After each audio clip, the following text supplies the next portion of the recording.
Hello everyone, welcome to UPSC prelims daily. ये है हमारा लेक्चर 3 एनवायरनमेंट का। लेक्चर 1 और लेक्चर 2 में मैंने ऑलरेडी बेसिक टर्म्स बता रखे हैं, डिटेल में समझाया भी है उसे। यहाँ बस हम क्या करेंगे, कोशिश करेंगे जो चैप्टर 1 है उसमें जो भी मेन मेन पॉइंट्स हैं उनको देख सके। ठीक, तो अगर मान लो तुम कोई और बुक रेफर कर रहे हो तो जो भी तुम्हें एक्स्ट्रा पॉइंट यहाँ से मिले उसको इंक्लूड कर लेना। अदरवाइज अगर तुम यही बुक रेफर कर रहे हो तो फिर थोड़ा ऐड कर लेना उसमें भी। ठीक है, तो देखो एनवायरनमेंट की डेफिनेशन तो सेम है, बट यहाँ देखो बायोटिक कंपोनेंट्स में क्या लिखा हुआ है कि लिविंग ऑर्गेनिज्म होते हैं, डेड एंड डिकेइंग मैटर होता है। मतलब जो मैटर अभी डिके हो रहा है, ऑर्गेनिक मैटर ही है लेकिन वो अभी डिके हो रहा है। जब ये डिके हो जाएगा तो वो बन जाएगा क्या, हमस। तुमने जब ज्योग्राफी में सॉइल पढ़ोगे तो उसमें तुम हमस भी पढ़ोगे। ठीक, तो सॉइल का पार्ट हो गया हमारा हमस, तो हमस आएगा हमारा ए बायोटिक कंपोनेंट में। ठीक है, अब देखो बायोटिक में क्या लिखा है, बोन्स और फॉसिल्स, ये सब तो समझ में आ ही रहा है कि बायोटिक कंपोनेंट में ही आएगा, क्योंकि ये सब डिराइव भी क्या हुआ है हमारा ऑर्गेनिक मैटर से ही डिराइव हुआ है। ठीक, क्योंकि इसमें देखो ऊपर लिखा भी है कि बायोटिक क्या है, जो कि रिजल्ट करता है फ्रॉम लिविंग ऑर्गेनिजम्स। ठीक, और ए बायोटिक में क्या लिखा है, जो कि फिजिकल है और not directly derive from living organisms, but indirect derive हो सकता है। ठीक है, उसके बाद सॉइल को देखो क्या लिखा है कि soil usually has both biotic dead and decaying matter हो गया और एबायोटिक कंपोनेंट्स दोनों होते हैं उसमें। मिनरल्स हमारा जाहिर सी बात है वो एबायोटिक में आएगा। अब देखो इसमें क्या लिखा है कि biotic is not the same as organic, ये ऑलरेडी मैंने बता रखा है डिटेल में। ठीक है, तो इसमें स्टेटमेंट से समझ जाना है कि बायोटिक और ऑर्गेनिक अलग अलग चीज़ें हैं। ऑर्गेनिक कंपाउंड क्या होते हैं जिसमें सी और एच का प्रेजेंस हो एटलीस्ट एक का, जैसे बायोमोलिक्यूल्स हो गए, जैसे कि हमारे कार्बोहाइड्रेट्स, लिपिड्स, प्रोटीन वगैरह हो गए। और इनऑर्गेनिक में क्या हो गया, जो कि मिनरल से डिराइव होते हैं। अब देखो एनवायरनमेंट की डेफिनेशन दे रखी है बायोलॉजिकल सेंस में, तो बायोलॉजिकल सेंस में क्या हो गया, एक फिजिकल पार्ट होगा, एक हमारा केमिकल पार्ट हो गया उसमें, और एक बायोलॉजिकल पार्ट हो गया। देखा जाए तो कोई भी एनवायरनमेंट इन्हीं तीन चीज़ों का तो बना है। फिजिकल पार्ट जैसे मान लो एयर हो गया, सनलाइट हो गया। ठीक, केमिकल पार्ट जैसे कि CO2 है, ये चेंज हो रहा है, तो क्या हो गया, केमिकल इंटरेक्शंस हो गए। और बायोलॉजिकल इंटरेक्शन मतलब मान लो कि बायोटिक में जो इंटरेक्शन हो रहा है वो बायोलॉजिकल इंटरेक्शन हो गया। ऑल्सो केमिकल इंटरेक्शन में ही तुम साइकिल्स वगैरह पढ़ोगे, जो मैंने बताया था, न्यूट्रिएंट साइकिल वगैरह। आगे क्या लिखा है, all organism depend on the environment to carry out their natural life processes and meet their physical requirements. अब देखो ऑर्गेनिज्म की फिजिकल रिक्वायरमेंट क्या हो गई, उनको फूड मिल जाए, जैसे मान लो शेर है, उसको अपना फूड मिल जाए, एनर्जी मिल जाए, शेल्टर मिल रहा है, ऑक्सीजन मिल रही है फिजिकल एनवायरनमेंट से। और नेचुरल लाइफ प्रोसेसेस क्या हो गए, जो उसके अंदर सेलुलर फंक्शन चल रहा है वो उसका नेचुरल लाइफ प्रोसेसेस हो गया। ठीक है, को याद रहा, पॉइंटर चेंज कर लेते हैं, इससे देखते हैं। हाँ ये ठीक है। अब हैबिटेट क्या हुआ, हैबिटेट मैंने बताया था, जो कि फिजिकल एनवायरनमेंट हो गया, या फिर एड्रेस ऑफ एन ऑर्गेनिज्म क्या हो गया, हमारा हैबिटेट हो गया। अब देखो इसमें एक चीज़ लिखी है कि single habitat may be common for multiple organisms. जैसे मान लो कि हमारा पॉन्ड है, अब पॉन्ड में सिर्फ क्या होगा, एक मछली तो नहीं रहेगी ना, क्रैब्स भी हो सकते हैं, क्रैब्स भी हो सकते हैं। तो क्या हो गया, इन दोनों का हैबिटेट देखो, एड्रेस बेसिकली सेम हो गया ना। तो क्या लिखा है, a single habitat may be common for multiple organisms. ठीक, और लेकिन इन मल्टीपल ऑर्गेनिजम्स की क्या होनी चाहिए, सिमिलर रिक्वायरमेंट्स होनी चाहिए। अगर पॉन्ड इकोसिस्टम का पार्ट हो, तुम्हारे लिए क्या वाटर ज़रूरी है, देखो उसके लिए भी ज़रूरी है, सब जो ऑर्गेनिज्म इनके अंदर मिलेंगे उन सबके लिए ज़रूरी है। ठीक, अब हैबिटेट वर्सेस एनवायरनमेंट में क्या है, मैंने बताया था कि एनवायरनमेंट में क्या हो सकता है, कोई ज़रूरी नहीं हो कि इसमें लाइफ हो। जैसे मान लो कि ये हमारा हो गया अर्थ, इसके पोलर एरियाज़ में क्या है, मोस्टली तुम्हें आइस मिलती है, वहाँ लैंड नहीं होता। जैसे अंटार्कटिका है, अंटार्कटिका में लैंड नहीं है, वहाँ मोस्टली आइसी है। तो वहाँ क्या होगा, लाइफ इन जनरल सेंस तुम बोलोगे कि वहाँ लाइफ नहीं है। ठीक है, दो मान लो कि वहाँ बैक्टीरिया हो, तो उसको नहीं मान रहे हैं। ठीक, इसीलिए हैबिटेट में क्या होता है, हमेशा एक लाइफ होती है, क्योंकि एड्रेस तो उसी का रहेगा ना जहाँ पे कोई स्पीशीज़ रह रही होगी। ठीक, बाकी ये देख लो, ये बना लो कि ये हो गया हमारा मान लो एनवायरनमेंट, तो एनवायरनमेंट के अंदर क्या हो गया, ये हो गया हैबिटेट। अब देखो ऑल हैबिटेट्स आर क्या हो गया, एनवायरनमेंट। ठीक, बट ऑल एनवायरनमेंट मतलब जो ये वाला पार्ट है ये तो हैबिटेट नहीं है ना, तो ऑल एनवायरनमेंट और नॉट हैबिटेट, यही दे रखा है। ठीक, अब देखो इसमें क्या लिखा है कि uh habitat is always a preference of one species an an environment could be a preference of many species. ठीक है, that could eventually become many habitats. अब मान लो कि ये हमारा हो गया पूरा हैबिटेट, एनवायरनमेंट सॉरी। अब ये मान लो हमारा हो गया पूरा एनवायरनमेंट। अब इसमें कई हैबिटेट। अब मान लो लॉयन का ये पर्टिकुलर हैबिटेट, ठीक, जैकॉल का ये हैबिटेट चीज़। तो देखो एक हैबिटेट जो है एक स्पीशीज़ का पर्टिकुलर प्रेफरेंस हो सकता है, लेकिन एनवायरनमेंट क्या है, ये देखो ये पूरा एनवायरनमेंट था, इसमें ढेर सारी अलग अलग स्पीशीज़ हैं, इन सब का डिफरेंट डिफरेंट हैबिटेट है। तो क्या लिखा है कि an environment could be a preference of many species that could eventually become many habitats. Usually the environment governs the properties of an habitat. अब मान लो कोई बड़ी चीज़ है, अगर ये एनवायरनमेंट जो है ये हमारा बड़ा है, तो यही तो इसको गवर्न करेगा कि इस हैबिटेट की प्रॉपर्टी क्या होगी। जैसे मान लो ए बायोटिक फैक्टर्स जो हैं इस एनवायरनमेंट में पर्टिकुलर, जैसे मान लो सनलाइट हो गया।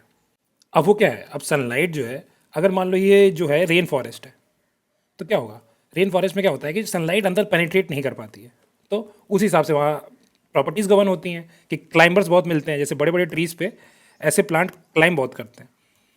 तो क्या हो गया कि ए बायोटिक फैक्टर जो है वो कंट्रोल कर रहा है हमारे जो वहाँ पे बायोटिक फैक्टर्स को हैं। वही इसमें लिखा है कि usually the environment governs the properties of an habitat. तो उसके अंदर जो हैबिटेट मिल रहा होगा उसकी भी प्रॉपर्टीज़ तो ए बायोटिक फैक्टर से ही शेप हो रही होगी। तो इसीलिए इसमें लिखा है usually the environment governs the property of habitat but not vice versa. ठीक है, यूजुअली लिखा है। ठीक अब नेक्स्ट चलते हैं।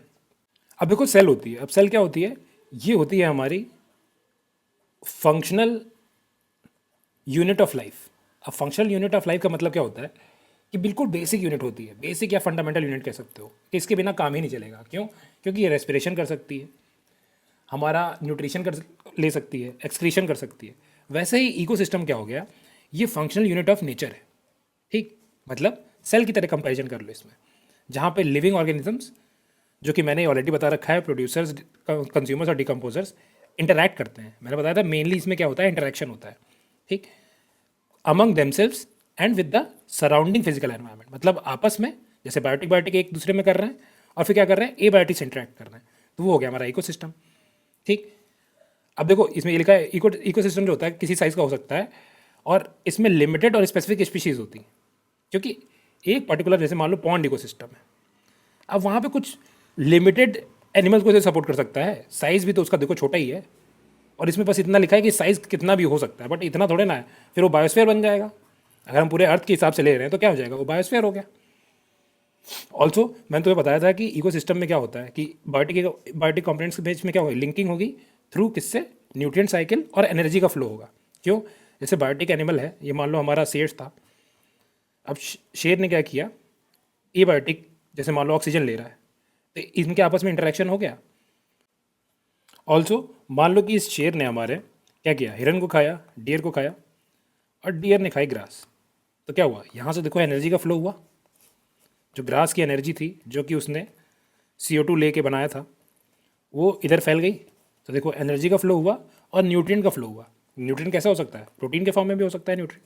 ठीक, देखो CO2 हो गया, अब ये CO2 इसी फॉर्म में थोड़ा रहेगा, ये भी चेंज होगा, तो क्या होगा, एक न्यूट्रिएंट साइकिल बनेगी और एनर्जी का फ्लो होगा। उसके आगे देखते हैं, every species in ecosystem depends on the other species. मैंने बताया था कि इंटरडिपेंडेंस होता है कम्युनिटी में, मैंने बता रखा था कि इंटरडिपेंडेंस होता है स्पीशीज में आपस में। तो देखो लिखा है every species in ecosystem depends on the other species and elements. Elements मतलब हमारे एबायोटिक पार्ट हो गया या मिनरल हो गया, उन पर डिपेंड करता है, that are also part of the ecological community. ठीक, if one part of a system is damaged और disappears it impacts the other everything else. अगर मान लो कि दो चीज़ों के बीच में इंटरडिपेंडेंस है, तो अगर मैंने इसको ख़त्म कर दिया, जैसे मान लो कि ग्रासलैंड इकोसिस्टम है, अब हमारे ग्रासेस को मैंने क्या किया, ओवर ग्रेजिंग की वजह से ख़त्म कर दिया, तो इसके किसको इम्पैक्ट करेगा, जो भी इसको चल रहे थे उनको इम्पैक्ट करेगा। तो अगर इसको मैंने डैमेज किया तो इकोसिस्टम डैमेज हो गया ना, वही चीज़ इसमें लिखा हुआ है। ठीक है अब इसमें देखो इकोसिस्टम के बिल्कुल वो बना हुआ है, एक हो गया एक्वेटिक इकोसिस्टम, टेरेस्ट्रियल मतलब जो लैंड से रिलेटेड है, और पानी से रिलेटेड है उसको बोल दिया एक्वेटिक इकोसिस्टम। अब इसमें ये देखो डेजर्ट इकोसिस्टम है ये हमारा। अब इसके अंदर देखो हैबिटेट, कैक्टी भी यहीं रहता है और कैमल भी यहीं रहता है, तो दोनों का एड्रेस क्या है, सेम है। ठीक, अब क्लासिफिकेशन ऑफ इकोसिस्टम में आ जाते हैं। अब क्लासिफिकेशन क्या होगा, वही कि एक हो गया नेचुरल इकोसिस्टम हो गया, एक हो गया मैन मेड। मैन मेड में क्या हो गया, जैसे मान लो कोई भी क्रॉप हमने ग्रो की जिसमें भी मैन इन्वॉल्व हो, गार्डन हो गया, डैम हो गया, एक तरीके का इकोसिस्टम हो गया ना, क्योंकि डैम के भी पीछे देखो क्या होता है, रिजर्वायर बन जाते हैं। वहाँ पे स्पीशीज रह सकती हैं। उसके बाद नेचुरल इकोसिस्टम में हमारा क्या आता है, टेरेस्ट्रियल इकोसिस्टम और एक्वेटिक इकोसिस्टम। टेरेस्ट्रियल मतलब लैंड से रिलेटेड, एक्वेटिक मतलब वाटर से रिलेटेड। अब टेरेस्ट्रियल में भी अलग अलग तरीके के हो सकते हैं। फॉरेस्ट इकोसिस्टम हो गया। अब देखो उसमें क्या लिखा था पहले कि इकोसिस्टम किसी भी साइज़ का हो सकता है। तो देखो अगर हम नेचुरल इकोसिस्टम लें तो देखो इसका अलग साइज़ है, टेरेस्ट्रियल इकोसिस्टम लें तो इसका साइज़ अलग है, इसका साइज़ अलग है। इसको और फर्दर भी हम डिवाइड कर सकते हैं। और ऑल्सो देखो तुमने बायोलॉजी में भी जब पढ़ते होगे तो तुम क्या करते हो, सेल से पढ़ना शुरू करते हो। इसीलिए देखो इसमें भी हम क्या करते हैं, बेसिक फंक्शनल यूनिट से ही शुरू करते हैं पढ़ना। अब ये फॉरेस्ट इकोसिस्टम हो गया, ग्रासलैंड इकोसिस्टम हो गया, डेजर्ट इकोसिस्टम, ये समझाने की ज़रूरत तो है नहीं। अब एक एक्वेटिक में क्या हो गया, फ्रेश वाटर हो गया, साफ़ पानी। मरीन में क्या होगा, जो बहुत ज़्यादा क्या हमारे जिसमें सॉल्ट्स वगैरह प्रेजेंट हो। अब ब्रैकिश क्या हो गया, जो फ्रेश वाटर और मरीन के बीच का हो गया ब्रैकिश। अब इसमें भी फ्रेश वाटर में भी क्या होता है, एक होता है रनिंग वाटर और एक होता है स्टैंडिंग वाटर। जैसे पॉन्ड में जो पानी होता है वो क्या होता है, स्टैंडिंग होता है, फ्लो नहीं करता है। रिवर में क्या होता है, फ्लोइंग होता है, रनिंग होता है। तो इसके लिए एक टर्म यूज़ करते हैं हम, ठीक। जो रन कर रहा हो उसको हम बोलते हैं लोटिक, लोटिक इकोसिस्टम। और जो स्टैंड कर रहा होता है उसको हम बोलते हैं लेंटिक, ठीक, लेंटिक इकोसिस्टम। लोटिक मतलब मान लो कि जो लोट रहा हो, लोट के चल रहा हो, उसको बोल के लोटिक। लेंटिक का मतलब हो गया जो कि स्टैंड कर रहा हो। टी देखो दोनों में आ रहा है, तो इससे याद कर सकते हैं इसको। अब देखो ब्रैकिस इकोसिस्टम में क्या आ गया, हमारा मैंग्रोव आ गया, और क्या आ गया हमारा वेटलैंड या एस्चुरी आ गया। एस्चुरी तो हमें पता है कि इस साइड मिलती है, हमारे वेस्टर्न वाले जो पेनिनसुला का पार्ट है यहाँ पे मिलती हैं। बेसिकली क्या होता है कि जो पानी मान लो यहाँ पे, अगर ये वेस्टर्न घाट्स हैं तो यहाँ रिवर जो तेज़ी तेज़ी से फ्लो करती हैं तो ये क्या करती हैं, डेल्टा नहीं बना पाती, मतलब डिपोजिशन नहीं कर पाती हैं उतना, तो डेल्टा टाइप का बनता नहीं है यहाँ पे। डायरेक्ट क्या करती हैं, सी से मिल जाती हैं, तो ऐसे एरिया को हम बोलते हैं एस्चुरी। लेकिन जब इधर वाली रिवर फ्लो करती हैं, जो ईस्ट फ्लो कर रही हैं, ये क्या करती हैं, जो भी अपना सेडिमेंट है उसको डिपॉजिट करती हैं यहाँ पे। तो जो रिवर का एंड होता है ना, वहाँ पे क्या होता है, सेडिमेंट प्रेजेंट होते हैं, उसके बाद जाके वो मिलता है हमारे ओशियन से। तो इन सब चीज़ों को हम बोलते हैं डेल्टा, जहाँ डिपोजिशन प्रेजेंट हो, और जहाँ नहीं प्रेजेंट होता है उसको हम बोल देते हैं एस्चुरी। तो देखो वही लिखा हुआ है कि मैंग्रोव इकोसिस्टम मिलेगा। मैंग्रोव मतलब ऐसे ऐसे प्लांट जो कि सॉल्ट टॉलरेंट हो, मतलब कि जहाँ ओशियन का पानी भी अगर इनको लगता है ना तो ये उसमें भी सर्वाइव कर लेते हैं, ऑक्सीजन यूटिलाइज कर लेते हैं, ठीक है, ये बताएंगे आगे पूरा। और वेटलैंड समझ लो ऐसा जहाँ पे भी पानी प्रेजेंट हो, चाहे वो टेम्प्रेरी प्रेजेंट हो या परमानेंट पानी प्रेजेंट हो कुछ टाइम के लिए, उनको हम वेटलैंड बोल देते हैं। ये बेसिक डेफिनेशन है, जनरल डेफिनेशन। अब इन तीनों के बीच में मैंने डिफरेंस बता ही रखा है ऑलरेडी। एनवायरनमेंट, इकोसिस्टम, ये पहले भी डिस्कस किया था, और इकोलॉजी बता ही रखा है। इकोलॉजी में क्या होगा, जो इंटरेक्शन हो रहा था जब उसको हम स्टडी करते हैं उसको बोल देते हैं ecology, study of interaction between organisms surroundings, ठीक। अब ये पूरा कंपोनेंट मैंने लेक्चर 2 में पूरा डिटेल में बताया, ठीक, ईजी शब्दों में तुम्हें समझाया है पूरा।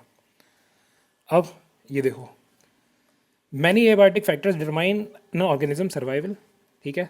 ऑर्गेनिज्म के सर्वाइवल के लिए कई एबायोटिक फैक्टर्स रहते हैं रिस्पॉन्सिबल, लेकिन कभी कभी एक सिंगल फैक्टर होता है जो कि ऑर्गेनिज्म की रेंज को लिमिट कर सकता है। अब देखो इसको समझते हैं। अब जैसे ग्रासलैंड इकोसिस्टम में क्या होता है यूजुअली, पर्टिकुलरली सवाना ग्रासलैंड्स में, कि यहाँ क्या होता है, आग लग जाती है कुछ टाइम पे, मतलब ग्रोथ पीरियड के टाइम के ही बीच में क्या होता है, फायर लग जाती है, जिसकी वजह से वो क्या होता है कि पूरी ग्रासेस जो होती हैं वो जल जाती हैं, और उनकी सीड जो होती है ना, जब तक वो हाफ बर्नट ना हो तब तक वो ग्रो नहीं करती। मतलब जैसे मान लो कि आज इसमें आग लगी, अब जल गया, अब ऐसे ही सीड्स पड़ी रहेंगी ऐसे ही।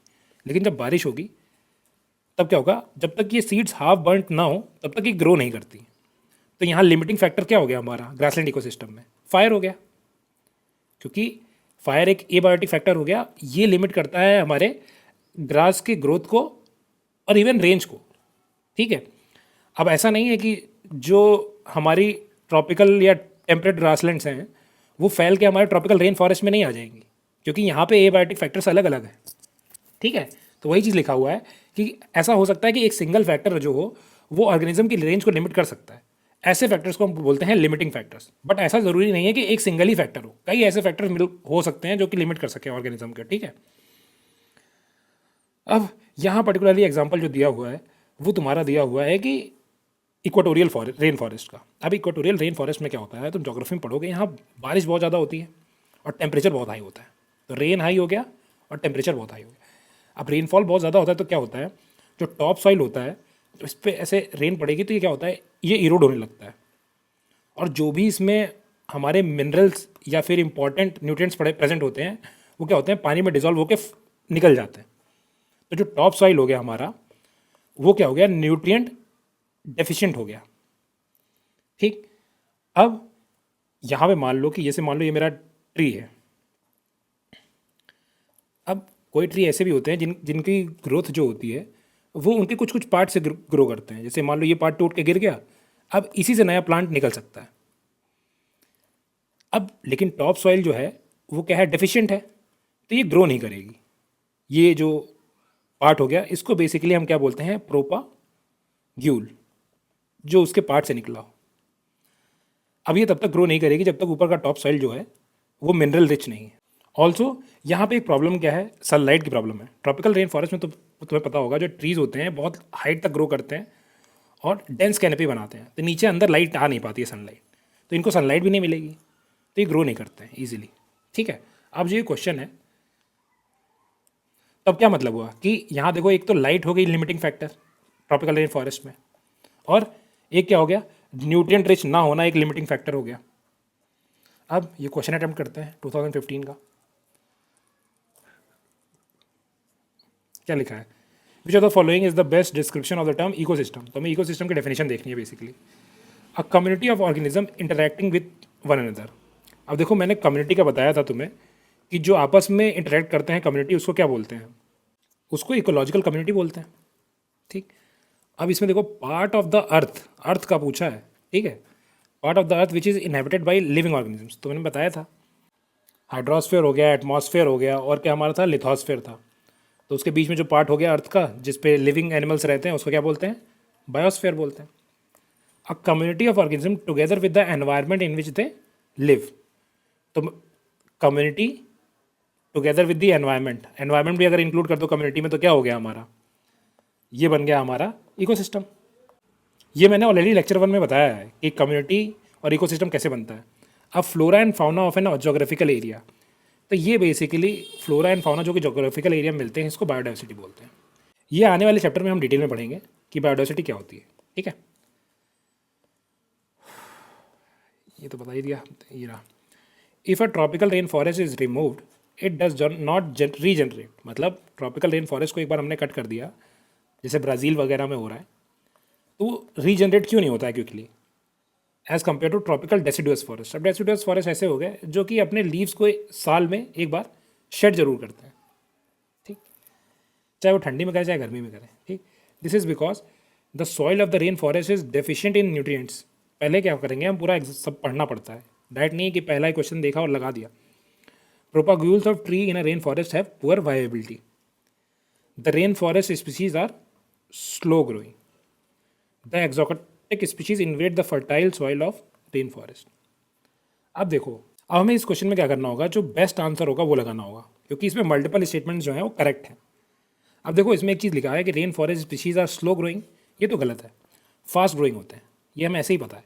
क्यों, क्योंकि ट्रीज कम्पीट करते हैं कैनोपी के लिए ताकि ऊपर जाके लाइट पा सके। ठीक है, तो जल्दी जल्दी ग्रो करते हैं। बाकी दूसरी चीज़ क्या लिखा है कि रेन फॉरेस्ट जो होते हैं डेफिशिएंट होते हैं न्यूट्रिएंट्स में। हाँ, तो ये बात तो सही है। अब क्या प्रोपग्यूल्स ऑफ ट्री जो कि ग्रो करते हैं रेन फॉरेस्ट में, उनकी पुअर वायबिलिटी की वजह से ही क्या वो रीजनरेट नहीं कर पा रहे हैं? ऐसा नहीं है, न्यूट्रिएंट्स हों तो ये वाले जो है ये ग्रोथ हो जाएगी। ठीक है, तो इन दोनों में जो बेस्ट आंसर क्या है, ऊपर वाला बेस्ट आंसर है। ठीक, और आखिरी वाले में देखो, exotic species invade the fertile soil of rain forest. अब इसकी वजह से वो थोड़ा ना रीजनरेट नहीं कर पा रहे हैं कि एक एक्सोटिक स्पीशीज आ गई और इतना ग्रो कर देगी पूरे रेन फॉरेस्ट को कवर कर देगी, ये रीज़न नहीं हो सकता। तो ये तो ऐसे ही लॉजिकली गलत है। तो बचा हमारा ऑप्शन ए, तो यही ऑप्शन ए सही है। ठीक है, बाकी इसमें भी वही एक्सप्लेनेशन दे रखा है जो मैंने ऊपर एक्सप्लेन किया है। और इसमें एक चीज़ ये लिखा हुआ है ना जो कि इन्वेड करते हैं, वे इन्वेड, ऐसा नहीं है कि वो इन्वेड नहीं करते हैं, वो इन्वेड करेंगे, बट ऐसा नहीं है कि वो पूरे रेन फॉरेस्ट को उसके बाद उनको रीजनरेट ही नहीं करने देंगे। ठीक है, कोई भी चीज़ को अगर तुम बैरन छोड़ दोगे वहाँ पे एक्जॉटिक स्पीशीज़ या बाहर की स्पीशीज़ जरूर इन्वेट करेगी, बट इतना नहीं करेगी कि वो पूरे रेन फॉरेस्ट को ख़त्म कर दे। अब देखो मेजर एबायोटिक लिमिटिंग फैक्टर्स, अब देखो यहाँ लिखा है मेजर, मेजर मतलब ऐसा नहीं है कि सिर्फ यही है, इनके अलावा भी एबायोटिक फैक्टर्स होते हैं जो लिमिट करते हैं, बट ये कुछ उनमें से मोस्ट इंपॉर्टेंट है। अब लाइट में कैसे हो गया कि देखो लाइट की क्वालिटी भी जो होती है वो भी इंपॉर्टेंट होती है प्लांट्स के लिए। एक होता है फोटोसिंथेटिक एक्टिव रेडिएशन, ऐसा पार्ट लाइट का या विजिबल लाइट का ऐसा पार्ट जो कि फोटोसिंथेसिस के लिए सबसे ज़्यादा एक्टिव होता है, उसको बोलते हैं फोटोसिंथेटिक एक्टिव रेडिएशन। ठीक है। सिमिलरली इसमें देखो लाइट के बारे में क्या लिखा है कि जो यूवी कंपोनेंट होता है ये हार्मफुल होता है मैनी ऑर्गेनिजम्स के लिए, हमारे लिए भी हार्मफुल है। ठीक है। तो इसमें लिखा है कि स्पेक्ट्रल क्वालिटी जो होती है सोलर रेडिएशन की वो भी एसेंशियल होती है लाइफ के लिए। बाकी रेनफॉल, अब तुम्हें पता है कि पानी में बहुत सी चीज़ें डिजॉल्व हो जाती हैं। ठीक, वही एक्वस मीडियम का मतलब वही होता है, पानी पानी हो गया, जो भी डिजॉल्व करे उसको बोल देते हैं एक्वस मीडियम। तो क्या होगा, जो भी बायोकेमिकल रिएक्शंस हो रहे हैं, बायोकेमिकल का मतलब क्या होगा, जहाँ पे बायोलॉजिकल रिएक्शंस हो रहे हैं, जैसे लिपिड्स वगैरह में होते हैं जो हमारे रिएक्शंस, और जो केमिकल रिएक्शंस हो रहे हैं उनके लिए एक ही सॉल्वेंट होता है, वो हमारा क्या होता है, वाटर वगैरह होता है। अब टेम्परेचर लिखा है कि few organisms can tolerate wide range of temperature. अब देखो इसको कैसे याद रखना है, कुछ ऑर्गेनिजम्स होते हैं जो कि वाइड रेंज ऑफ टेम्परेचर में सर्वाइव कर सकते हैं। ठीक है। अब ये मोस्टली कौन से होंगे, जो टेम्परेट रीजन वगैरह में मिलते होंगे, क्योंकि ट्रॉपिकल वाले में देखो तो ट्रॉपिकल में कहाँ से, जहाँ पे टेम्परेचर की रेंज ही इतनी ज़्यादा नहीं है कि पूरे साल जो है वो 26-27 डिग्री टेम्परेचर रह रहा है, तो वहाँ तुम कहाँ से कह सकते हो कि वहाँ के एनिमल जो होंगे वाइड रेंज के लिए वो होंगे। ठीक है। तो इनको बोलते हैं, जो कि वाइड रेंज में सर्वाइव कर सकते हैं, इनको बोलते हैं यूरी थर्मल। अब ये यूरी थर्मल को तुम ऐसे ना याद करो कि यूरी, इसको याद करो एवरी थर्मल। ठीक है। While most are restricted to a narrow range of temperature, इनको क्या बोलते हैं, स्टेनो। स्टेनो तुम कैसे याद रखो, स्टैटिक से, जो चीज़ सेम ही रहे। तो नैरो रेंज में क्या होगा, हमारा स्टेनो थर्मल होगा। बाकी एटमॉस्फेयर में क्या होता है, 21% ऑक्सीजन, ये तो पता ही है, 78% नाइट्रोजन होता है। और नाइट्रोजन तुम्हें पता होगा लेज वेज के पैकेट में नाइट्रोजन बहुत मिलती है, ताकि उसमें क्या हो, वो डिकम्पोज वगैरह ना करे, एक ऑक्सीडेशन ना हो उसका, इसलिए होता है, नाइट्रोजन से भरा जाता है। तो अगर नाइट्रोजन ऑक्सीडेशन रोक सकता है तो ये क्या कर रहा है, बेसिकली कंबशन को रोक देता है। मान लो फॉरेस्ट फायर लग गई, अब वो बुझेगी कैसे, नाइट्रोजन के प्रेजेंस की वजह से तो बुझती है वो। अगर मान लो हमारे पूरे एटमॉस्फेयर में सिर्फ ऑक्सीजन ही रहती तो फॉरेस्ट फायर कभी बुझेगी ही नहीं, क्योंकि उसको ऑक्सीजन ही तो चाहिए जलने के लिए। बाकी 0.038 कार्बन डाइऑक्साइड है। अब देखो तुम्हें लग रहा होगा ये इंपॉर्टेंट नहीं है, बट तुम ज्योग्राफी में मेरे ख्याल से किसी क्लास की एनसीईआरटी है, उसमें ये टेबल दे रखा है पूरा। ठीक है, कितने कितने परसेंट है, और उसी से क्वेश्चन आ चुका है एक बार यूपीएससी में, सिर्फ परसेंटेज से क्वेश्चन आया है। तो ये सब भी इंपॉर्टेंट चीज़ें हैं। ठीक है। अब कार्बन डाइऑक्साइड क्यों इंपॉर्टेंट है, मैंने बताया था कि ट्रीज़ क्या होते हैं, वो क्या ले करेंगे, कार्बन डाइऑक्साइड लेते हैं तो बनाते क्या है, हमारा कार्बोहाइड्रेट्स वगैरह बनाते हैं, जिससे बाद में प्रोटीन वगैरह बनेगा।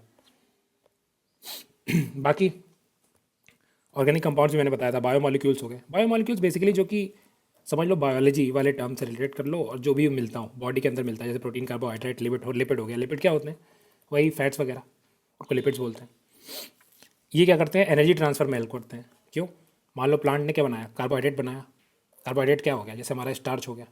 अब वो क्या करेगा, वो तुम खाओगे। अब स्टार्च, जैसे मान लो तुम पोटैटो खाते हो, पोटैटो में क्या होता है, स्टार्च होता है, वो तुमने कंज्यूम किया, तुम्हें क्या हुई, एनर्जी मिली।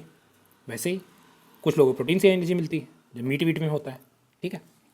इनऑर्गेनिक कंपाउंड क्या हो गया, carbon, carbon dioxide, water, sulphur, nitrate. अब ये देखो नाइट्रेट सल्फर क्यों इंपॉर्टेंट है, जब हम सल्फर साइकिल पढ़ेंगे, नाइट्रेट साइकिल पढ़ेंगे, नाइट्रोजन साइकिल पढ़ेंगे, फॉस्फोरस साइकिल पढ़ेंगे, तो वहाँ बताऊँगा क्यों इंपॉर्टेंट है। वैसे क्या है, तुम्हें पता होगा कि कुछ प्लांट्स होते हैं जिनके लिए नाइट्रेट्स बहुत ज़रूरी होता है ग्रो करने के लिए, तो नाइट्रेट्स का इंटेक करते हैं, तो इसलिए ये भी इंपॉर्टेंट है। बाकी क्या है, देखो ऑल्टीट्यूड भी एक फैक्टर हो सकता है कि height with increase in height क्या होता है, जो हमारा ट्रोपोस्फेयर होता है उसमें क्या होता है, इंक्रीज इन विथ हाइट क्या होता है, टेम्परेचर डिक्रीज होता है। तो उसकी वजह से क्या होता है, प्लांट्स देखो अलग अलग मिलते हैं, और इसकी वजह से यहाँ क्या लिखा हुआ है, देखो it results in vertical zonation. तो जो बेसिकली इनमें डिफरेंस आ रहा है ना, उसको बोलते हैं वर्टिकल जोनेशन, और जो इधर डिफरेंस आ रहा है और लैटिट्यूड वाइज जो डिफरेंस आता है, इसको बोलते हैं लैटिट्यूडनल जोनेशन। अब देखो इसमें देखो ये यहीं तक लिमिटेड है मोस्टली, कि मान लो कि तराई रीजन में हमें ऐसा मिल रहा है, फिर जैसे जाएंगे थोड़ा नीडल शेप हो जाता है, फिर टुंड्रा में थोड़ा और सूख गया बिल्कुल। वैसे तो टुंड्रा बिल्कुल बंजर ही माना जाता है, उसके बाद आइस स्नो वगैरह मिलता है। अब देखो सिमिलैरिटीज़ क्या हैं दोनों के बीच में, सिमिलैरिटीज़ हमारी ये रहेंगी कि दोनों ही क्लाइमेट से ड्रिवन होते हैं, मतलब टेम्परेचर और मान लो प्रेसिपिटेशन, रेनफॉल वगैरह हो गई, उससे दोनों ड्राइव होते हैं। दूसरा इसमें सिमिलरिटी क्या हो गई कि दोनों में ही देखो वेजिटेशन चेंज हो रहा है, चाहे इधर देखो चाहे इधर देखो वेजिटेशन चेंज हो रहा है। और एडेप्टेशन भी एनिमल्स का देखोगे तो डिफरेंट है इन दोनों ही फेजेस में। ठीक, तो मान लो यहाँ स्नो लेपर्ड मिलता है, यहाँ थोड़ी ना स्नो लेपर्ड मिलेगा नीचे की साइड। बाकी अब डिफरेंसेस क्या है दोनों में कि जो लैटिट्यूडनल जोनेशन है, तुमने ऑलरेडी लैटिट्यूड्स तो पढ़ा ही होगा ज्योग्राफी में, तो ये क्या होता है लैटिट्यूड के साथ वेरी कर रहा है, और ये देखो एक पूरे ग्लोबल स्केल पे है। और जो हमारा वर्टिकल जोनेशन है ये बेसिकली लोकलाइज्ड है, पूरे ग्लोबल लेवल पे थोड़े ना होता है ये किसी पर्टिकुलर एरिया में मिलेगा ना, तो उस सेंस में ये क्या है लोकलाइज्ड है। अब ये जो मान लो पूरे अर्थ का पार्ट है, इसको बनने में कितना टाइम लगा है, बहुत ज़्यादा टाइम लगा है। तो क्या लिखा है कि it takes over a long time to form. और ये जो है ये यूजुअली क्या होता है, क्विक होता है इसके कंपैरिजन में। क्योंकि तुमने अगर सुना होगा कि हिमालयाज़ का अगर हमारा फॉर्मेशन देखो तो वो रिसेंट है काफ़ी, लेकिन ये तो उससे पहले से ही बन रखे हैं ना। ठीक, बाकी buffering capacity of the earth, ये भी एफआईआरटी फैक्टर दिखा है। अब बफरिंग का मतलब इतना समझ लो कि ये हमारा यूट्यूब वाला बफर नहीं है, इसका मतलब होता है कि चेंज को रजिस्ट करना होता है बफरिंग। तो अर्थ भी क्या करता है, चेंज को रजिस्ट करता है यूजुअली। बाकी इसमें फालतू का ही दिया हुआ है, ये कुछ काम का नहीं। बाकी सैलिनिटी दिया है। अब देखो जैसे मैंने वहाँ बताया था यूरी थर्मल बनाया था। अब हेलाइन अगर मतलब समझो तो क्या होता है, ये सॉल्ट से रिलेटेड होता है बस। एवरी हेलाइन मतलब wide range, every every range of salinity. Narrow range को क्या बोलेंगे हम, स्टेनो हेलाइन। ऐसे ऑर्गेनिजम्स को हम ये बोलेंगे। अब देखो ये हो गया हमारा, ये हमने मेजर एबायोटिक फैक्टर्स पढ़ लिए। ये सब जो भी थे ये सब मेजर एबायोटिक फैक्टर्स थे। अब हम effect of abiotic components on terrestrial autotrophs पे पढ़ेंगे। जो फूड प्रोड्यूसिंग है हमारे ऑटोट्रॉप्स, उन पे एबायोटिक कंपोनेंट्स का इफेक्ट पड़ता है। अब देखो लाइट का बहुत बड़ा इम्पैक्ट होता है। अब एक टर्म होता है फोटोट्रॉपिज्म और दूसरा होता है हमारा जियोट्रॉपिज्म। जियोट्रॉपिज्म का मतलब बस समझ लो, जियो मतलब हमारा ज्योग्राफी वाला पोर्शन समझो, और समझो कि नीचे ग्रोथ हो। मतलब ये अगर हमारा लैंड है और नीचे ग्रोथ हो तो इसको बोलेंगे जियोट्रॉपिज्म। ठीक, और ये हमारा सन है मान लो, तो जब सन की तरफ ग्रोथ हो तो उससे याद कर लो फोटोट्रॉपिज्म। ठीक, अब पढ़ते हैं लाइट का क्या लिखा है कि high intensity light favours root growth more than the shoot growth resulting in increase transpiration. अब देखो ये मैं समझा देता हूँ पढ़ पढ़ के क्या बताऊँ। अब देखो लाइट की अगर इंटेंसिटी बहुत हाई है लाइट की इंटेंसिटी हाई है तो तुम्हें क्या लगेगा कि फोटोसिंथेसिस बहुत ज़्यादा होगा। अब मान लो मेरे पास किसी चीज़ का बहुत अबंडेंस है, ये मेरे पास लाइट बहुत ज़्यादा आ रही है, तो मैं उस चीज़ के लिए क्यों मरूंगा भाई। मतलब अगर मेरा ये प्लांट है, इसके पास बहुत ज़्यादा लाइट आ रही है, तो इस चीज़ के लिए परेशान नहीं रहेगा, एक्सेस है ना इसके पास। तो ये क्या करेगा कि फोटोसिंथेसिस यूजुअली क्या होगा, इसका इंक्रीज़ हो जाएगा क्योंकि लाइट बहुत ज़्यादा है, सनलाइट बहुत ज़्यादा है। और मान लो हमारे एनवायरनमेंट में CO2 तो है ही, तो क्या होगा कार्बन, बाद में जाओ जाओ, तो क्या हुआ कार्बोहाइड्रेट का बहुत बड़ा फॉर्मेशन होगा। तो ये प्लांट कभी लाइट के लिए नहीं ढूंढेगा, तो ये क्या करेगा अपनी ग्रोथ को रेस्ट्रिक्ट करके रखेगा। और ऐसे प्लांट्स यूजुअली क्या होती है, इनकी जो नीचे की रूट होती है ये ज़्यादा ग्रो करती है। क्यों ग्रो करेगी, इतनी गर्मी है। अब प्लांट में तुमने एक प्रोसेस पढ़ा होगा ट्रांसपिरेशन। अब देखो ट्रांसपिरेशन और इवेपोरेशन में मैं डिफरेंस बता देता हूँ। इवेपोरेशन क्या हो गया, जैसे मान लो ये मेरा पानी है, पानी के ऊपर का लेयर है। ठीक, अब थोड़ा ड्राइंग मेरी गंदी है बट बात सही बता रहा हूँ।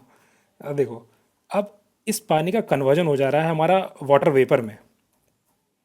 सिर्फ लिक्विड से वेपर हो जाना इज कॉल्ड इवेपोरेशन। ठीक, लेकिन प्लांट के केस में क्या होता है कि प्लांट की जो रूट्स होती हैं नीचे, यार कैसे बताऊँ, रुको, चलो ये देखो ये है अगर मान लो हमारा लैंड, ये प्लांट के नीचे की रूट है हमारी। अब जब बहुत ज़्यादा सनलाइट रहेगी तो क्या करती है, इनसे पानी भी जो होगा प्लांट से ये निकलना चाहेगा बाहर, H2O का रिलीज़ बहुत ज़्यादा होगा क्योंकि इतनी गर्मी है। तो प्लांट को भी तो खुद को ठंडा रखना है, तो ये प्लांट पानी कहाँ से ले रहा है, नीचे से, सॉइल से ले रहा है। अब अगर तुम सॉइल से इतना पानी एब्जॉर्ब कर रहे हो, तो जब ऊपर सनलाइट की वजह से इतना डिमांड हो गई है कि तुम्हें और पानी सप्लाई करना पड़ेगा। तो और पानी सप्लाई करने के लिए ये क्या करता है कि और ज़्यादा नीचे से एब्जॉर्प्शन करना है। अब एब्जॉर्प्शन के लिए क्या होगा, रूट्स ज़्यादा नीचे ग्रो करती हैं कि और जितनी ज़्यादा नीचे रूट रहेगी उतना पानी एब्जॉर्ब कर सकती है। इसीलिए जब बहुत ज़्यादा इंटेंस सनलाइट होती है हमारी, तब हमारी जो रूट्स होती हैं वो ज़्यादा ग्रो करती हैं, तो जियोट्रॉपिज्म की तरफ प्लांट जाता है, क्योंकि ऊपर तो उसे मिल ही रहा है फोटोसिंथेसिस करने के लिए जो काम ज़रूरी है, लेकिन उसे क्या होता है, पानी बहुत ज़्यादा ड्रेन हो रहा है, तो खुद को ठंडा रखना है, इसलिए वो रूट्स को बढ़ाएगा। तो हाई इंटेंसिटी लाइट क्या करती है, यूजुअली जो रूट की ग्रोथ होती है उसको इंक्रीज़ करती है। तो अगर प्लांट है, कोई भी इंसान है, वो थोड़े ही तो हद तक ग्रो कर सकता है ना। अब अगर मेरी रूट की ग्रोथ ज़्यादा हो रही है तो मेरा ऊपर वाला पार्ट कम ग्रो करेगा, तो क्या होगा, शॉर्ट स्टेम्स रहेंगी, ठीक, और स्मॉलर और थिकर लीव्स रहेंगी। अब स्मॉलर लीव्स क्यों रहेंगी, कि हमारा जो ग्रोथ है वो नीचे हो रही है, तो ऊपर वाले पार्ट में जितनी भी ग्रोथ होती है सब रुक जाती है, ठीक। तो स्मॉलर लीव्स हो गई हमारी, और लीव्स थिक रहेंगी, क्योंकि अगर मान लो पतली चीज़ है कोई, इतनी गर्मी पड़ेगी तो क्या होगी, जलने लगेगी वो, तो थिक लीव्स हो जाती हैं उसके चक्कर में। ऑल्सो इसमें फोटोसिंथेसिस बहुत होता है, फोटोसिंथेसिस बहुत ज़्यादा होता है। और अगर लो इंटेंसिटी लाइट है तो क्या होगा कि हमारा प्लांट जो है वो चाहेगा कि जितनी लाइट मिल सके उतना मैं ले लूँ लाइट, तो क्या करेगा, ऊपर का पार्ट जो है इसका वो ग्रो करने की कोशिश करेगा। यार एक तो स्वेटिंग इतनी हो गई ना, पंखा बंद करके रिकॉर्ड करना पड़ता है, तो स्वेटिंग की वजह से ये क्या हो गया कि पेन चल नहीं रही है ढंग से। तो देखो, तो ये क्या होगा, ऊपर ग्रो करना चाहेगा उतना ही, ताकि लाइट ज़्यादा ले सके, जितना लाइट हो सके, जो चीज़ कम है उसको लेने की कोशिश करेगा। और इसीलिए क्या होगा कि अब तुम्हारा जो ऊपर का शूट है, नीचे रूट बोलते हैं तो ऊपर वाले को शूट बोलते हैं, वो ज़्यादा ग्रो करेगा। लीव जो होंगे वो इलोंगेटेड रहेंगे, क्यों, क्योंकि वो चाहेंगे कि जितना उनके पास सनलाइट मिल सके उन्हें। अब आगे क्या है, when the light intensity is less than the minimum plant ceases to grow. अब मान लो कि लाइट इतनी कम हो गई तो क्या होगा, प्लांट हमारा CO2 ले रहा है ऊपर से, फोटोसिंथेसिस का रेट कम हो गया है, अब CO2 क्या हो गया, इसी में आके एक्यूमुलेट हो गया, तो क्या होगा, प्लांट धीरे धीरे डेथ होने लगेगी ना, क्योंकि CO2 का एक्यूमुलेशन नहीं होना चाहिए, उससे बना हुआ कार्बोहाइड्रेट बनना चाहिए, वो साइकिल ही डिस्टर्ब हो गई, लो इंटेंसिटी हो गई। तो बाकी एक चीज़ और दे रखा है, स्पेक्ट्रम के बारे में दे रखा है। अब देखो ऑलरेडी मैंने स्पेक्ट्रम जो है बाजीराम पॉइंटर्स में पढ़ा रखा है, यहाँ मैं तुम्हें बेसिक बता देता हूँ कि देखो ये हो गया अगर हमारा विजिबल लाइट का रीजन हो गया, ठीक है, उसके ऊपर हमारा रहेगा कौन सा, IR इंफ्रारेड रहेगा, जो टीवी वीवी में हम यूज़ करते हैं रिमोट वगैरह में, और नीचे हो गया हमारा UV। अब विजुअल लाइट में भी तुम्हें पता होगा, तुमने एक वेव ग्योर पढ़ा होगा, वेव ग्योर सबने पढ़ा रहता है ये तो, ठीक। तो रेड लाइट हमारी ऊपर आ गई और वॉयलेट लाइट नीचे आ गई। तो इसमें एक चीज़ ये दी हुई है कि रेड लाइट और वॉयलेट लाइट ये जो होती हैं ये इफ़ेक्टिव होती हैं हमारे फोटोसिंथेसिस के लिए, ठीक है। अब देखो जनरल स्टडीज़ के लिए मैं तुम्हें बस इतना समझा देता हूँ कि तुम्हें ये याद रखना है कि रेड और वॉयलेट वाली जो लाइट है ये ज़्यादा एब्जॉर्ब करता है, और बीच वाला जो पार्ट है, क्योंकि क्लोरोफिल जो है हमारा वो होता है ग्रीन, तो जो चीज़ जिस कलर की होती है उसके अलावा जो कलर होते हैं वो ज़्यादा एब्जॉर्ब करती है यूजुअली, ठीक। ये बेसिकली कॉम्प्लीमेंट्री कलर का फिनोमेना होता है, ये पढ़ते हैं केमिस्ट्री वगैरह में, मैंने तो केमिस्ट्री में ही पढ़ा। तो बस इतना समझ लो, क्योंकि क्लोरोफिल जो है वो ग्रीन कलर का है, तो उसके आसपास वाले जो भी कलर होंगे उतना उनको एब्जॉर्ब नहीं करेगा जितना उसको दूर वालों को करेगा। ये याद करने के लिए भी बता दिया मैंने, ठीक है। तो बेस्ट क्या होगा फोटोसिंथेसिस के लिए, हमारी रेड लाइट हो गई और वॉयलेट लाइट हो गई, ठीक। अब इसमें एक चीज़ और दे रखी है कि रेड लाइट जो होती है उससे क्या होता है, इलोंगेशन होता है, मतलब जो मैंने अभी शूट का बताया था ना कि शूट ऊपर ग्रो करेगा लाइट पाने के लिए, और तो वैसा ही समझ लो कि वो इस एसोसिएटेड हो गया हमारा रेड लाइट से, ठीक। जो काम हमारा लो इंटेंसिटी लाइट कर रही थी वही लाइट हमारी रेड लाइट भी काम कर रही है, तो समझ सकते हो कि जो रेड लाइट है वो लो इंटेंसिटी की हो गई, ठीक। और ऐसे भी कि देखो लो जो रेड लाइट की वेवलेंथ है वो क्या होगी हमारी, ज़्यादा होगी। अगर वेवलेंथ ज़्यादा होता है तो क्या होती है, एनर्जी कम हो गई, तो इंटेंसिटी क्या हो गई हमारी लाइट की, कम हो गई। तो इंटेंसिटी कम हो गई तो मैंने बताया था लो इंटेंसिटी क्या फेवर करती है, शूट की ग्रोथ को फेवर करती है, ठीक। और इसी तरीके से जो हमारी ब्लू लाइट हो गई, इसकी वेवलेंथ क्या हो गई, इसकी वेवलेंथ हो गई कम, लेस वेवलेंथ मोर एनर्जी, तो क्या करेगी, ये हमारे रूट की ग्रोथ को फेवर करेगी, तो प्लांट जो होगा वो छोटा ग्रो करेगा। देखो कनेक्ट कर दिया सब। आगे चलते हैं, दूसरा फैक्टर है हमारा फ्रॉस्ट। अब ज्योग्राफी में तुम पढ़ोगे स्नो के बीच में फ्रॉस्ट के बीच में क्या डिफरेंस होता है, ठीक है। फ्रॉस्ट का मतलब हो गया तुम्हारा जो सॉइल मॉइस्चर है, मतलब जो सॉइल में जितना भी पानी था वो हो गया अब फ्रीज़ हो गया। अब जब फ्रीज़ हो गया तो ये रूट हमारा पानी कैसे लेगी भाई, पानी नहीं ले पाएगी। अब पानी ले ही नहीं पाएगी, ऊपर हमारा सन है, कह रहा है पानी लाओ, तो कहाँ से पानी ऊपर मिलेगा? जब नीचे पानी सब फ्रीज हो गया तो प्लांट क्या करने लगेगा? डाई होने लगेगा, क्योंकि ये गर्म होने लगा।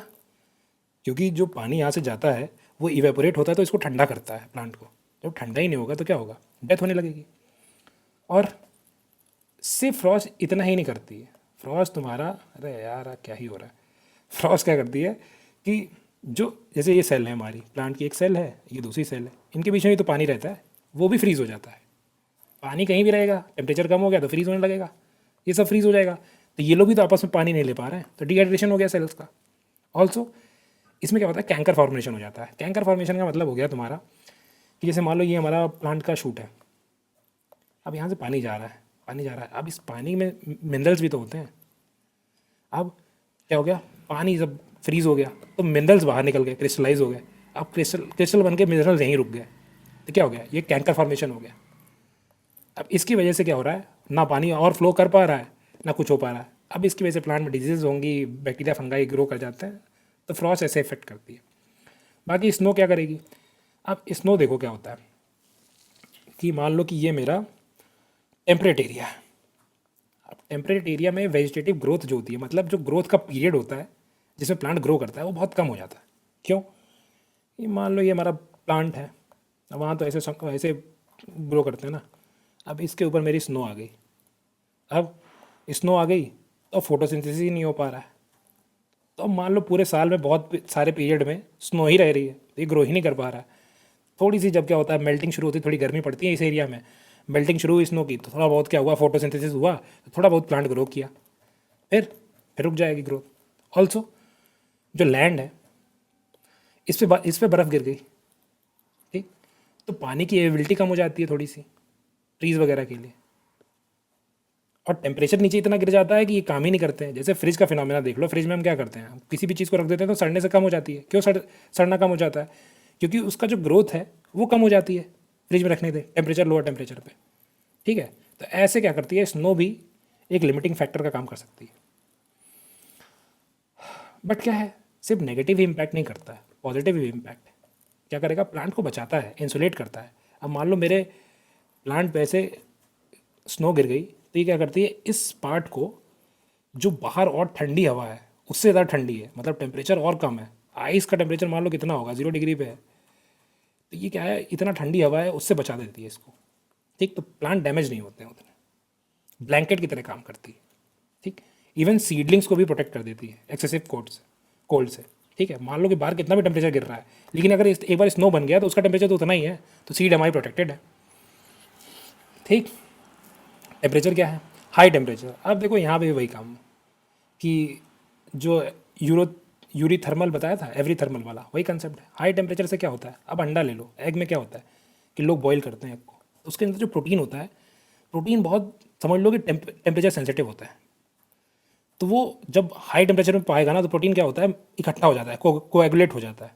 तो अंडे में प्रोटीन कोएगुलेट हो जाता है। तो जो बॉइल्ड एग तुमने देखा होगा, उसको वाइट एग जो बोलते हैं, उसमें देखो सब प्रोटीन ऐसे येलो वाला पार्ट होता है, वो ऐसे सॉलिडिफाई हो जाता है।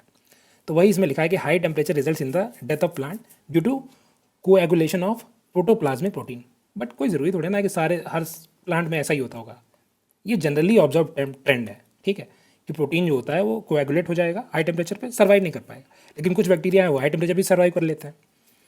ठीक, high temperature disturbs the balance between respiration, photosynthesis and it also results in desiccation of plants. अब मान लो कि बहुत ज़्यादा टेम्परेचर है, अब मेरा जो रेन फॉरेस्ट वाला प्लांट है, क्लाइमेट चेंज की वजह से यहाँ टेम्परेचर बहुत ज़्यादा हो रहा है, अब इसकी रूट कितना ग्रो करेगी, कुछ लिमिट तक ही तो ग्रो करेगी।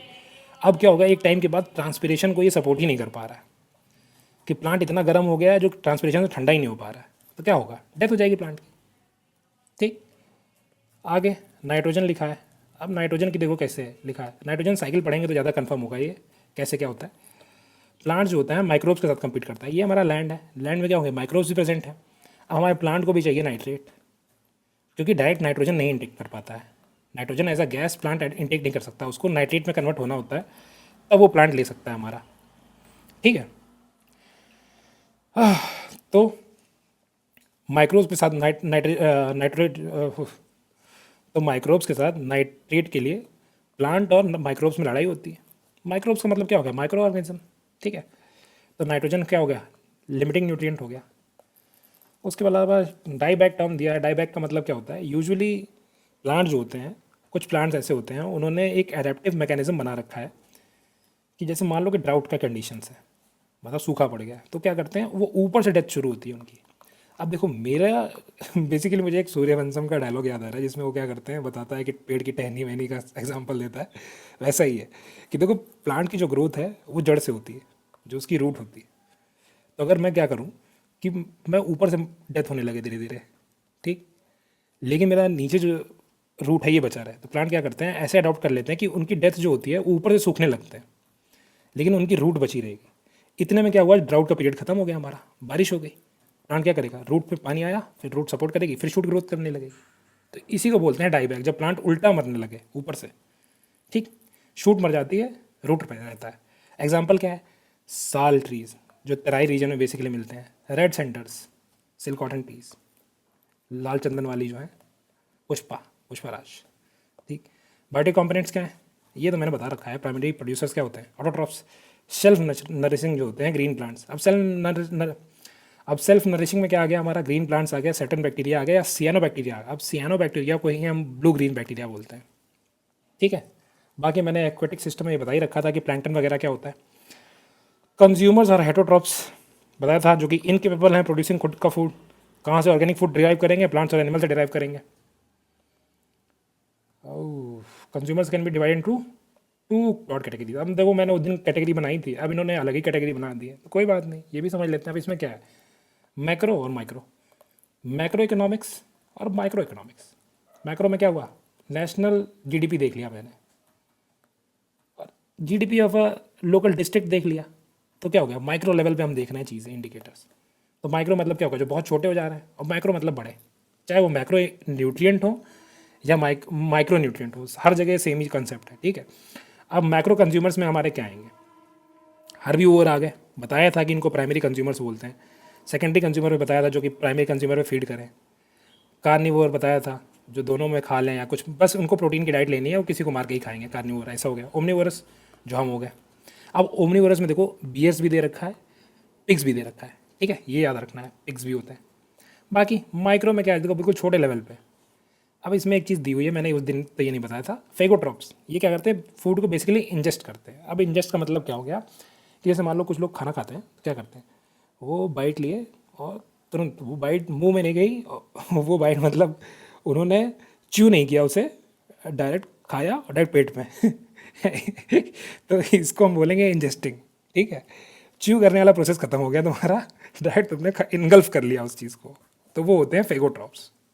अब देखो हम ह्यूमंस को भी फेगोट्रॉप्स ही कंसिडर कर सकते हैं, क्योंकि हमारे पास एक स्पेशलाइज स्ट्रक्चर है फूड को लेने का, जैसे माउथ हो गया हमारा, ठीक। बट एग्जैक्ट टर्म में हम फेगोट्रॉप्स नहीं है, ठीक है। बेसिकली ये इंजेस्ट करते हैं सॉलिड फूड पार्टिकल्स को। एग्जांपल जैसे मान लो कि कुछ प्रोटिस्ट होते हैं, ठीक, जिसमें अमीबा आ गया, वो भी ऐसे डायरेक्टली एनगल्फ कर लेते हैं फूड को। जैसे ये अमीबा है, ये हमारा सॉलिड फूड पार्टिकल है, तो क्या होगा थोड़ी देर में ये हमारा सॉलिड फूड पार्टिकल अंदर आ गया, तो इसको बोल दिया हमने एनगल्फिंग, ठीक है। और पैरामीसिया करके हो गया प्रोटिस्ट। फिर सब कुछ फंगाई भी ऐसे ही होते हैं, मशरूम्स भी ऐसे ही होते हैं, ठीक है। अब ऑस्मोट्रॉप्स हो गए। ऑस्मोट्रॉप्स क्या होते हैं, बेसिकली जो ऑस्मोसिस के प्रोसेस के थ्रू काम करें वो ऑस्मोट्रॉप्स हो गए। अब अब देखो इनको कैसे समझाऊँ, इनको देखो आरो समझते हैं। जो हमारा रिवर्स ऑस्मोसिस होता है, आरो क्या करता है कि पानी को छान देता है, पानी इधर आ गया, सॉल्यूट इधर आ गया, तो वैसा ही कुछ प्रोसेस करके ये क्या करते हैं कि फूड पार्टिकल का इंटेक कर लेते हैं। तो ये हो गए हमारे ऑस्मोट्रॉप्स। बेसिकली कोई सेमी परमिएबल मेम्ब्रेन होगी जिससे कुछ चीज़ें पास हो सकती होंगी, कुछ चीज़ें रुक सकती होंगी, तो उसके थ्रू ये फूड का इंटेक करते हैं, उनको ऑस्मोट्रॉप्स बोलते हैं। बेसिकली इनका जो प्रोसेस है वो एब्जॉर्प्शन का है, ठीक। ये एब्जॉर्ब करते हैं चीज़ों को, न्यूट्रिएंट्स को एब्जॉर्ब करेंगे, ठीक है। जैसे कि हमारे क्या हो गए, फंगाई हो गए, एटमॉस्फेयर से, एटमॉस्फेयर कह रहा हूँ कि सराउंडिंग से इन्होंने कुछ एब्जॉर्ब कर लिया न्यूट्रिएंट ऑस्मोसिस के थ्रू, ठीक है।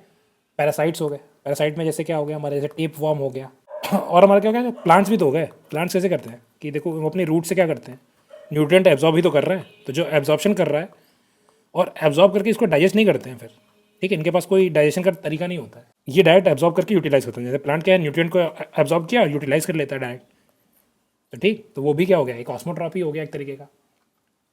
अब सेप्रोट्रॉप और डिकम्पोजर्स मैंने लेक्चर 1 में बता ही दिया था, लेक्चर 1 या लेक्चर 2 में बताया है, ठीक है। किस पे फीड करते हैं, ये डेट्रिटस पे फूड करते हैं। बेसिकली डेड ऑर्गेनिक मैटर जो भी होता है उसको बोलते हैं हम डेट्रिटस। अर्थवर्म्स हो गए, सर्टन सॉइल ऑर्गेनिजम्स हो गए, उसमें क्या हो गया, जैसे नीमाटोड्स हो गया। आर्थ्रोपॉड्स में हमारे क्या आएंगे, मिलीपीड्स हो गए, सेंटीपीड्स हो गए, ये हमारे आएंगे किसमें, आर्थ्रोपॉड्स में। और डेट्रिटस फीडर्स में क्या हो गया, जो बेसिकली डेड पे फीड करते हैं, ये सब मैंने बता रखा है लेक्चर 1 में, बस एग्जाम्पल यहाँ दे देता हूँ, ठीक है। अब देखो डेट्रिटस फीडर मैंने ऑलरेडी लेक्चर 2 में बता रखा है, एग्जाम्पल यहाँ दे देता हूँ, ठीक है, डेटिवोरस वगैरह का।